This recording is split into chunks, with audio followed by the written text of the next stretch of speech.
ಸಜ್ಜನ ಬಂಧುಗಳೇ, ನೊಂದ ಮನಸ್ಸಿಗೆ ಸಂಜೀವಿನಿಯಾಗಿರುವ ಈ ಧ್ವನಿಗೆ ನಿಮ್ಮದೊಂದು ಲೈಕ್ ಇರಲಿ.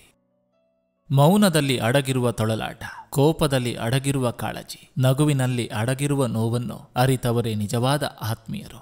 ಜೀವಿಸಬೇಕು ಕಳೆದು ಹೋದ ನಿನ್ನೆಯ ನೆನಪಲ್ಲಿ ಅಲ್ಲ, ಬರಲಿರುವ ನಾಳೆಗಳ ಆಲೋಚನೆಗಳಲ್ಲಿಯೂ ಅಲ್ಲ. ಇರುವ ಈ ದಿನ, ಈ ಕ್ಷಣವನ್ನು ಆನಂದದಿಂದ ಅನುಭವಿಸಿ. ಕಷ್ಟಗಳೇ ನಮ್ಮ ಪರಮ ಮಿತ್ರರು. ಕಷ್ಟಗಳನ್ನು ಎದುರಿಸುವುದನ್ನು ಕಲಿತವರು ಎಂದಿಗೂ ಯಾರಿಗೂ ಹೆದರೋದಿಲ್ಲ.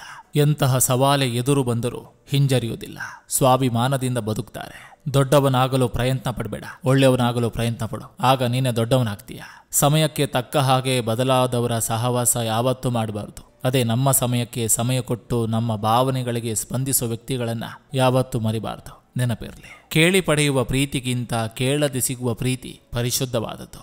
ಏನು ಹೇಳಬೇಕೆನ್ನುವುದು ಜ್ಞಾನ, ಹೇಗೆ ಹೇಳಬೇಕೆನ್ನುವುದು ವ್ಯಕ್ತಿತ್ವ, ಎಷ್ಟು ಹೇಳಬೇಕೆನ್ನುವುದು ಕೌಶಲ್ಯ, ಹೇಳಬೇಕೋ ಬೇಡವೋ ಎನ್ನುವುದು ವಿವೇಕ. ಬೊಗಳುವ ಪ್ರತಿಯೊಂದು ನಾಯಿಗೂ ನೀವು ಕಲ್ಲೆಸೆಯುತ್ತಾ ಸಾಗಿದ್ರೆ ನೀವೆಂದು ಗುರಿ ತಲುಪಲಾರಿರಿ. ಮನುಷ್ಯನ ಮನಸ್ಸು ಯಾವಾಗ ದುರಾಲೋಚನೆಗಳಿಂದ, ಅತಿಯಾದ ಆಸೆಗಳಿಂದ ಮುಕ್ತವಾಗ್ತದೆಯೋ ಆಗ ಪ್ರಪಂಚದಲ್ಲಿ ವೈಮನಸ್ಯ, ದ್ವೇಷ, ಜಗಳಗಳಿಂದ ಆಗುವ ಅನಾಹುತಗಳಿಗೊಂದು ಮುಕ್ತಿ ದೊರೆತು ಶಾಂತಿ, ಸಾಮರಸ್ಯ ಮೂಡುವುದು. ಅನ್ನದ ಮೇಲೆ ಸೊಕ್ಕು ತೋರಿದವ ರೋಗಿ ಆಗ್ತಾನೆ.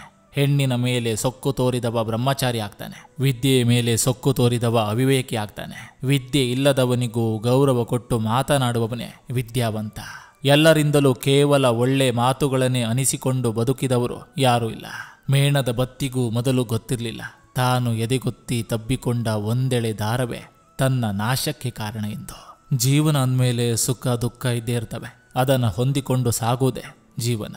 ಸಜ್ಜನ ಬಂಧುಗಳೇ, ಇದು ಇಂದಿನ ಸಂಚಿಕೆ ಅಂತ ಹೇಳ್ತಾ, ಈ ಸಂಚಿಕೆ ನಿಮಗೆ ಇಷ್ಟವಾಗಿದ್ರೆ ದಯವಿಟ್ಟು ಒಂದು ಲೈಕ್ ಮಾಡಿ, ಜೊತೆಗೊಂದು ಕಮೆಂಟ್ ಮಾಡಿ. ಮತ್ತೆ ಮುಂದಿನ ಸಂಚಿಕೆಯೊಂದಿಗೆ ಅತಿ ಶೀಘ್ರದಲ್ಲಿ ನಿಮ್ಮನ್ನ ಭೇಟಿ ಆಗ್ತೇನೆ. ನಿಮ್ಮೆಲ್ಲರ ಮನಸ್ಸು ಪ್ರಶಾಂತವಾಗಿರಲಿ ಅನ್ನೋದು ಈ ವಾಹಿನಿಯ ಉದ್ದೇಶ.